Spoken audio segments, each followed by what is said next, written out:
como tantas otras personas en el mundo, desde que aparecieron las plataformas de streaming, yo soy un consumidor de documentales de crímenes reales y documentales de búsquedas de criminales y cosas de ese estilo.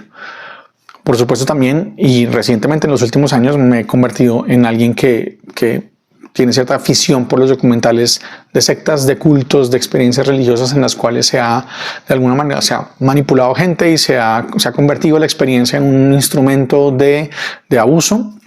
Pero los de crímenes reales pues son una cosa como que genera cierta adicción. Y hay dos que me llaman la atención para algo que veo que está sucediendo muy cerca de mí.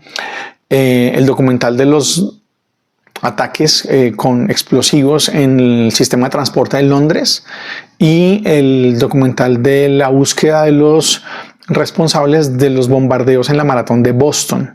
En ambos se relaciona a estos culpables con movimientos extremistas derivados del Islam.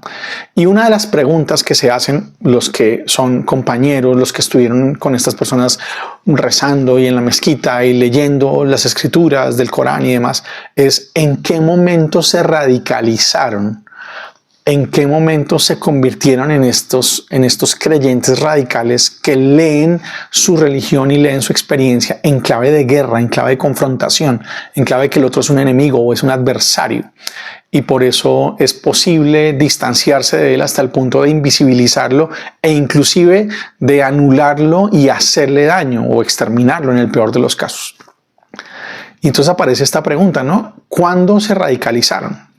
Y hacen todas las búsquedas de las biografías de estas personas y en qué momento y qué viajes hicieron y en qué momento se pasaron como que la línea, ¿no? De la piedad a esta conciencia de guerra, a esta manera de verlo como guerra. Karen Armstrong, que es una mujer que ha estudiado muchísimo las religiones y que ha estudiado muchísimo la relación entre las religiones, tiene un libro que se llama Los orígenes del fundamentalismo. Tiene una frasecita que me parece interesante. Los fundamentalistas sienten que están peleando contra fuerzas que amenazan sus valores más sagrados. Durante una guerra es muy difícil para los combatientes poder apreciar y entender la posición del enemigo.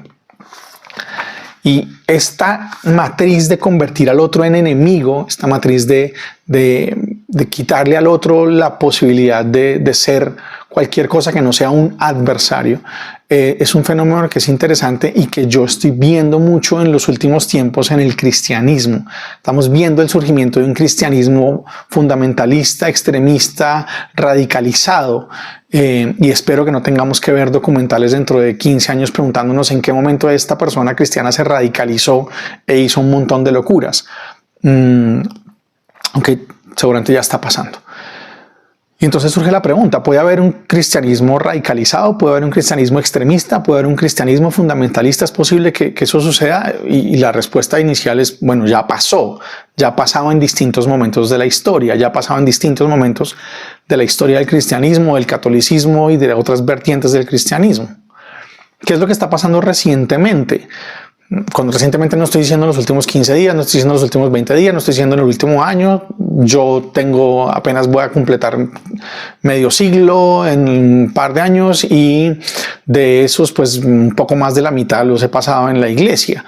Y claro, he visto personas haciendo este tipo de movimientos durante muchísimo tiempo, personas que al aferrarse de una manera muy concreta y muy como muy acérrima, como con mucho énfasis en algunas afirmaciones más ideológicas, en algunas, lo llaman verdades, pero en realidad estamos hablando de frases, estamos hablando de algunas construcciones a veces medianamente como lógicas o filosóficas que los ponen en una disyuntiva en la cual sienten que tienen que distanciarse de personas, que tienen que además evaluar a estas personas, juzgarlas y, si es posible, además condenarlas. Y entonces vemos que hoy en día, y cada vez más esto se ha ido como extendiendo, la reacción de una parte que es muchísimo más, digamos, como conservadora y muchísimo más como de una ortodoxia extrema, intolerante, pues empieza a plantear que todo lo que no cabe en ese pequeño marco de comprensión es adverso, es algo a lo que hay que combatir y se dialoga con el esquema de la guerra. Se entra en la lógica, como que se introducen estas matrices de estamos en guerra.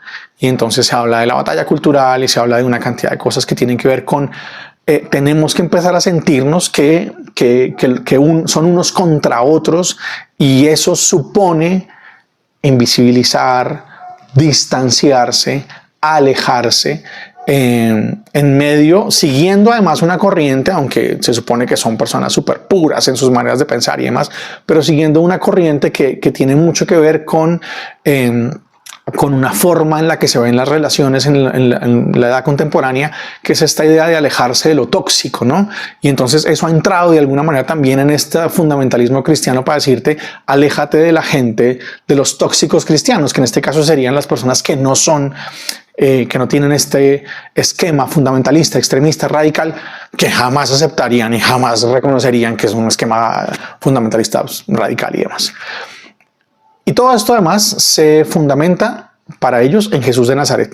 ¿Sí? Lo conviertan a Jesús mismo en un fundamentalista, conviertan a Jesús en un extremista. Y tendríamos que preguntarnos, ¿Jesús fue un man de extremos? ¿Jesús fue un tipo de extremista, de radicalizado, de fundamentalista, así como lo están planteando?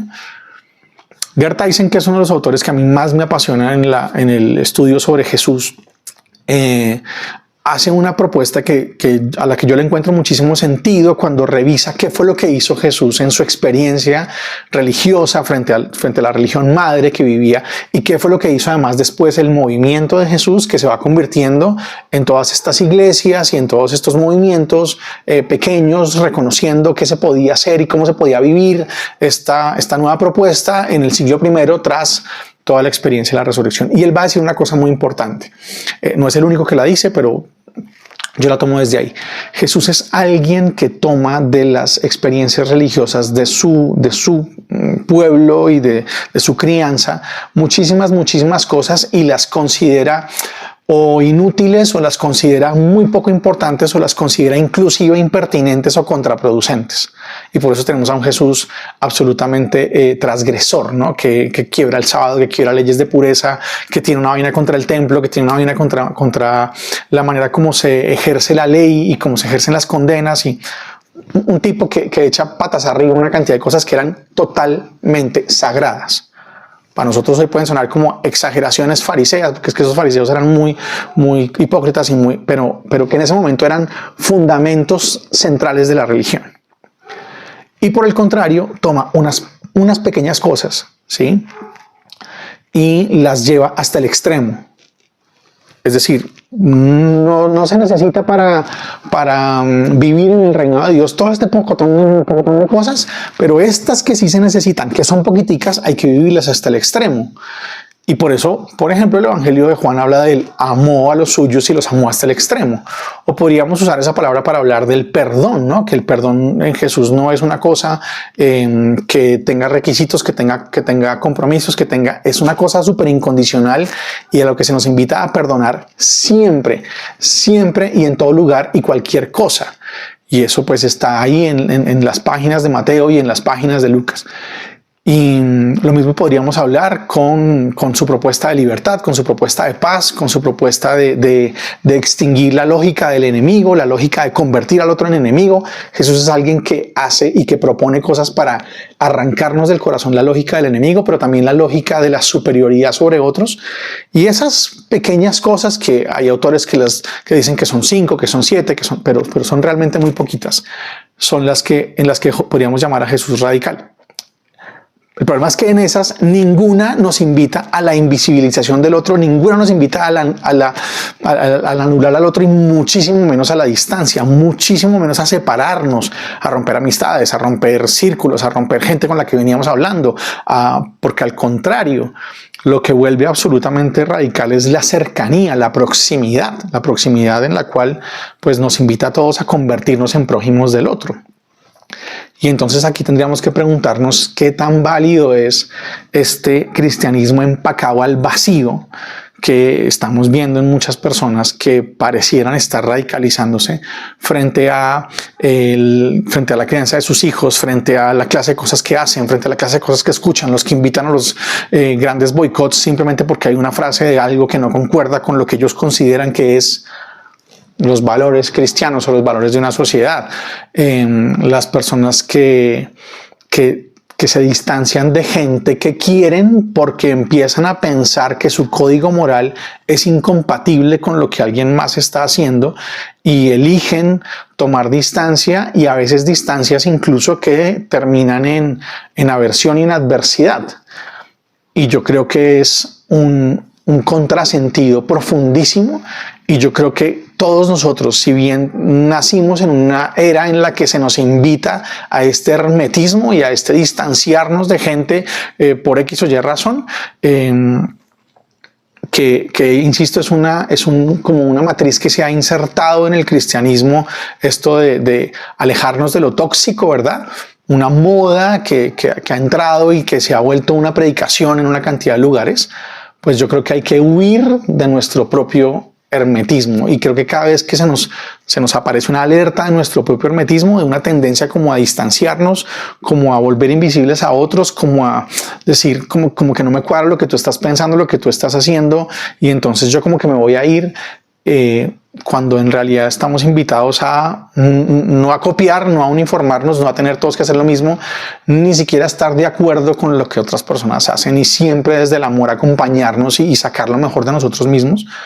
Pues estamos invitados a eso, a la cercanía, al amor, a la familiaridad, al estrechar los vínculos y no a distanciarnos y enloquecernos poniendo no solamente estos kilómetros de separación entre nosotros, sino muchas veces el reproche, el rechazo, la anulación del otro, y en algunos casos hasta el intento porque se desaparezca o lo que el otro piensa, o incluso el otro mismo, sino de manera física, sí, muchas veces de una manera muy existencial.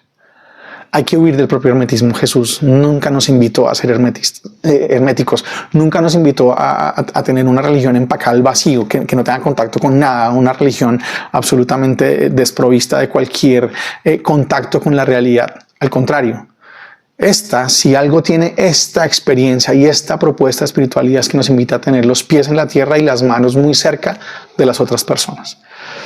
Ojalá no tengamos que ver un mundo en el cual muchos cristianos se radicalicen. Ojalá tengamos que ver un mundo en el que todas las religiones le recuerden a sus fieles y le recuerden a su gente que en extremismos capaces de convertirse en daño nos vamos a enredar muchísimo la vida, y que esas lecciones les sirvan a un montón de cristianos que están predicando esa distancia y que están predicando esa